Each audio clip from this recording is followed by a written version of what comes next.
नमस्कार, सुजय समाचार में आप सभी का हार्दिक स्वागत है। आपके साथ मैं जुड़ी हूँ लीजा। खबरों की शुरुआत करें उससे पहले एक नजर डालते हैं इस वक्त की हेडलाइंस। मुख्यमंत्री श्री भजनलाल शर्मा ने ली विभिन्न विभागों की बैठक। राजस्थान दिवस पर महिलाओं को देंगे बड़ी सौगात। टीबी मुक्त अभियान में भजनलाल सरकार की बड़ी सफलता। सीकर की 200 ग्राम पंचायतें हुई टीबी मुक्त। भ्रष्टाचार के खिलाफ भजनलाल सरकार का बड़ा एक्शन। 7 भ्रष्ट अधिकारियों पर चलेगा मुकदमा। किसानों को अब खरीद केंद्रों पर नहीं करना पड़ेगा असुविधा का सामना। रजिस्ट्रेशन की संख्या के हिसाब से खोले जाएंगे अतिरिक्त खरीद केंद्र। भजनलाल सरकार ने निकाली डिप्टी कमांडेंट की भर्ती। 24 मार्च से शुरू होंगे आवेदन। चलिए बात करते हैं खबरों पर विस्तार से। मुख्यमंत्री श्री भजनलाल शर्मा इस साल राजस्थान दिवस को पूरे प्रदेश में भव्य स्तर पर मनाने की तैयारी कर रहे हैं। इस मौके पर एक हफ्ते तक विभिन्न कार्यक्रमों का आयोजन किया जाएगा, जिनमें गरीबों, युवाओं, किसानों और महिलाओं के कल्याण से जुड़े बड़े ऐलान किए जाएंगे। सीएम श्री भजनलाल शर्मा ने राजस्थान दिवस की तैयारियों को लेकर बैठक की, जिसमें उन्होंने विभिन्न विभागों के अधिकारियों को निर्देश दिए। उन्होंने कहा कि राजस्थान दिवस के अवसर पर मुख्यमंत्री रसोई गैस सिलेंडर सब्सिडी सहित कई योजनाओं का लाभ डीबीटी के माध्यम से लाभार्थियों को ट्रांसफर किया जाएगा। मुख्यमंत्री निवास पर हुई इस बैठक में मुख्यमंत्री श्री भजनलाल शर्मा ने अधिकारियों को निर्देश दिए कि साल 2024-2025 के बजट का सही और नियमों के अनुसार इस्तेमाल हो। जन कल्याणकारी योजनाएं समय पर लागू की जाएं, ताकि लोगों को पूरा लाभ मिल सके। सरकार ने इन योजनाओं के लिए पर्याप्त धनराशि उपलब्ध करवाई है। उन्होंने अधिकारियों से यह भी सुनिश्चित करने को कहा कि योजनाओं के क्रियान्वयन में कोई देरी ना हो। इस महत्वपूर्ण बैठक में अतिरिक्त मुख्य सचिव वित्त अखिल अरोड़ा समेत कई अधिकारी मौके पर मौजूद रहे। बैठक में राजस्थान दिवस के कार्यक्रमों और योजनाओं को सफलतापूर्वक लागू करने की रणनीति पर भी चर्चा हुई।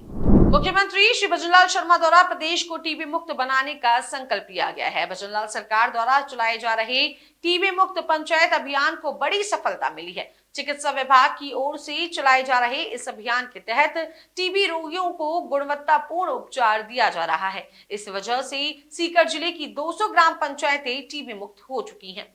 जिला क्षय रोग अधिकारी डॉक्टर रतनलाल जाट ने बताया कि टीबी मुक्त ग्राम पंचायत अभियान के तहत जिले में कई तरह की गतिविधियों का आयोजन किया जा रहा है। अभियान के तहत स्वास्थ्य कर्मियों द्वारा घर घर जाकर सर्वे किया जा रहा है और साथ ही टीबी के बारे में लोगों को जागरूक किया जा रहा है। इसके अलावा टीबी रोगियों को समुदाय स्तर से सहायता उपलब्ध करवाना, सक्रिय टीबी रोगियों का पता लगाकर उपचार करना तथा वर्तमान टीबी रोगियों का पब्लिक हेल्थ एक्शन प्लान के तहत उपचार सुनिश्चित किया जा रहा है। 1 जुलाई 2024 से शुरू हुए टीबी मुक्त ग्राम पंचायत अभियान के तहत विभिन्न गतिविधियों का आयोजन किया जा रहा है। इस अभियान की वजह से जिले की 200 ग्राम पंचायतें टीबी मुक्त हो चुकी हैं। इन सभी ग्राम पंचायतों का विभाग स्तर से वेरिफिकेशन कर निदेशालय को भेजा जा चुका है। मुख्यमंत्री श्री भजनलाल शर्मा भ्रष्टाचार के खिलाफ सख्ती के मोड में काम कर रहे हैं। भ्रष्टाचार के खिलाफ भजनलाल सरकार जीरो टॉलरेंस की नीति पर लगातार काम कर रही है। इसी कड़ी में मुख्यमंत्री श्री भजनलाल शर्मा ने 7 भ्रष्ट अधिकारियों पर एक्शन लेते हुए उनके खिलाफ अभियोजन को स्वीकृति दी है। इसके साथ ही एक रिटायर्ड अधिकारी की पेंशन रोकने का फैसला किया गया है और 3 अधिकारियों की वार्षिक वेतन वृद्धि रोक दी गई है। वहीं एक अधिकारी को चेतावनी देकर बरी कर दिया गया है। मुख्यमंत्री श्री भजनलाल शर्मा कई बार कह चुके हैं कि राज्य सरकार आमजन को संवेदनशील, पारदर्शी और भ्रष्टाचार मुक्त सुशासन देने के लिए प्रतिबद्ध है। इसलिए भ्रष्ट अधिकारियों पर भजनलाल सरकार कड़ा रुख अपना रही है।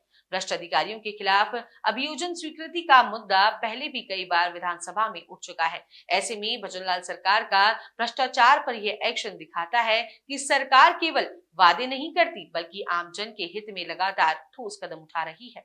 मुख्यमंत्री श्री भजनलाल शर्मा के नेतृत्व में सरकार इस बात के लिए पुरजोर कोशिश कर रही है कि किसानों को उनकी उपज का पूरा दाम मिले। किसान पुत्र होने के नाते मुख्यमंत्री खुद किसानों का दर्द भली भांति समझते हैं और यही वजह है कि किसानों की सुविधा के लिए भजनलाल सरकार एक के बाद एक ठोस कदम उठा रही है। मुख्यमंत्री चाहते हैं कि अप्रैल महीने से शुरू की जा रही सरसों चना खरीद की सभी तैयारियां इस प्रकार की जाएं कि किसानों को किसी प्रकार की असुविधा का सामना न करना पड़े।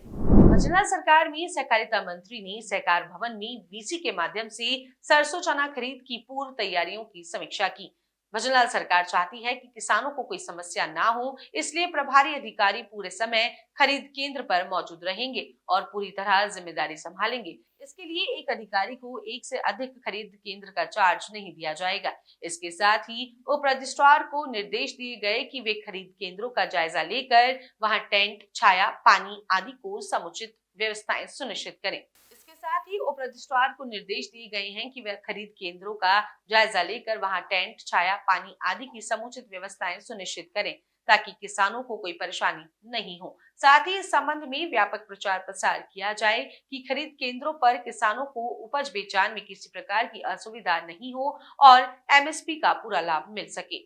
मुख्यमंत्री श्री भजनलाल शर्मा के सुशासन में युवाओं के लिए लगातार भर्तियां निकाली जा रही हैं, जिससे उनमें भारी उत्साह देखने को मिल रहा है। एक बार फिर राजस्थान लोक सेवा आयोग यानी कि आरपीएससी ने वैकेंसी निकाली है, जिसके लिए आवेदन प्रक्रिया 24 मार्च से शुरू होगी। दरअसल गृह रक्षा विभाग में डिप्टी कमांडेंट के 4 पदों पर भर्ती के लिए आरपीएससी ने नोटिफिकेशन जारी किया है। इसमें अनुसूचित जाति एससी के लिए 2 पद, अनुसूचित जनजाति एसटी के लिए 1 पद और अन्य पिछड़ा वर्ग यानी कि ओबीसी के लिए 1 पद शामिल है।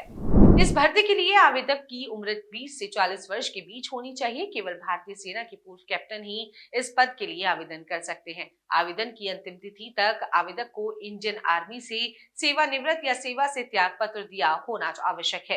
कैप्टन से नीचे की रैंक के अधिकारी इसमें आवेदन के पात्र नहीं होंगे।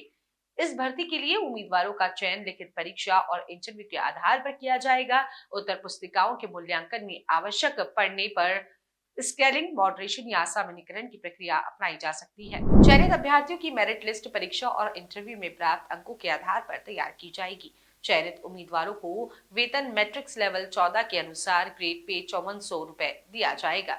Anchor 6 patch. केंद्र और प्रदेश की भजनलाल सरकार द्वारा दी जा रही राहत से झुंझुनू में बड़ा असर देखने को मिला है। दरअसल जीएसटी के बकाया टैक्स को वसूलने के लिए केंद्र सरकार द्वारा लाई गई एमनेस्टी स्कीम का व्यापारी जमकर फायदा उठा रहे हैं। इसकी वजह से हर दिन बकाया टैक्स जमा हो रहा है। 16 अगस्त 2024 से एमनेस्टी स्कीम चल रही है, जिसमें बकाया करदाताओं को 2017-2018 से लेकर 2019-2020 तक लगाई गई पेनल्टी और इंटरेस्ट दोनों में 100% की छूट दी गई है। सिर्फ करदाता अपना बकाया कर जमा करवा कर अपने प्रकरणों का निस्तारण करवा सकते हैं। इससे न केवल करदाता का बकाया कर चूकता है, बल्कि उन्हें भविष्य में किसी प्रकार की विभागीय कार्रवाई का भी सामना नहीं करना पड़ेगा।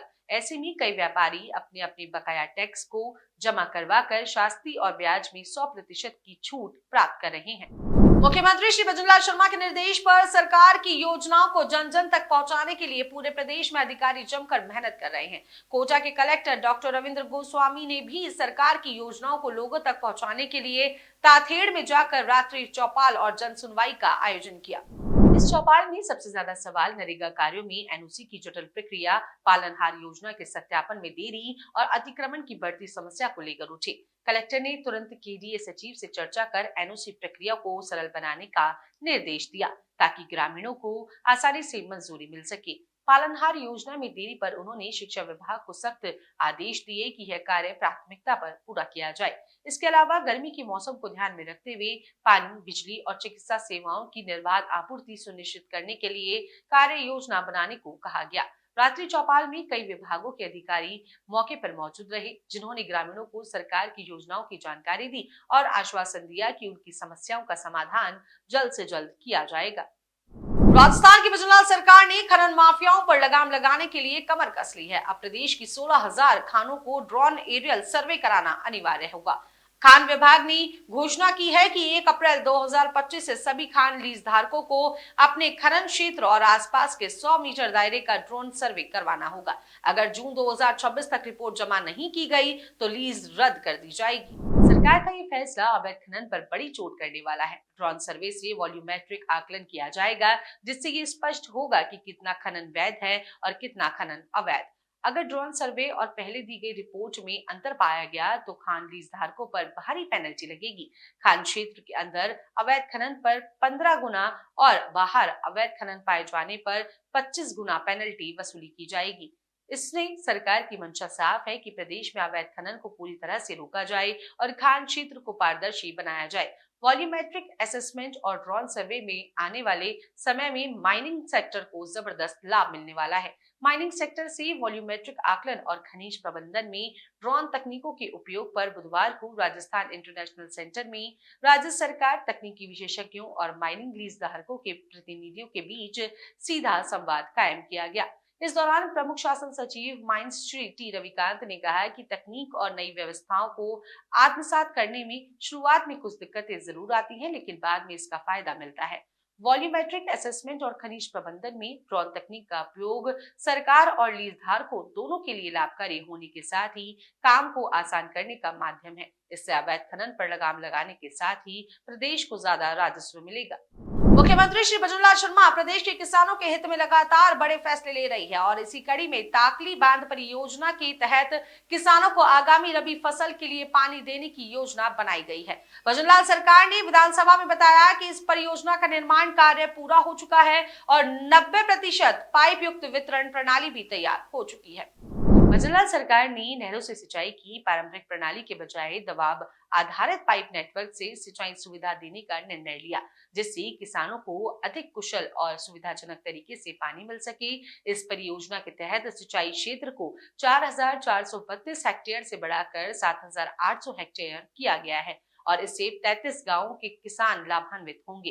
राज्य सरकार द्वारा इस योजना के तहत जलापूर्ति के लिए अत्याधुनिक डिग्गी और पंप सिस्टम का उपयोग किया जा रहा है, जिससे पानी की बर्बादी रुकेगी और किसान आसानी से सिंचाई कर सकेंगे।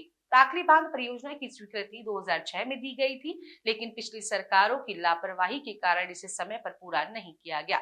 भजनलाल सरकार ने इसे प्राथमिकता पर रखते हुए 2023 में बांध निर्माण कार्य पूरा किया और जल्द ही पाइपलाइन नेटवर्क भी पूरी तरह चालू कर दिया जाएगा।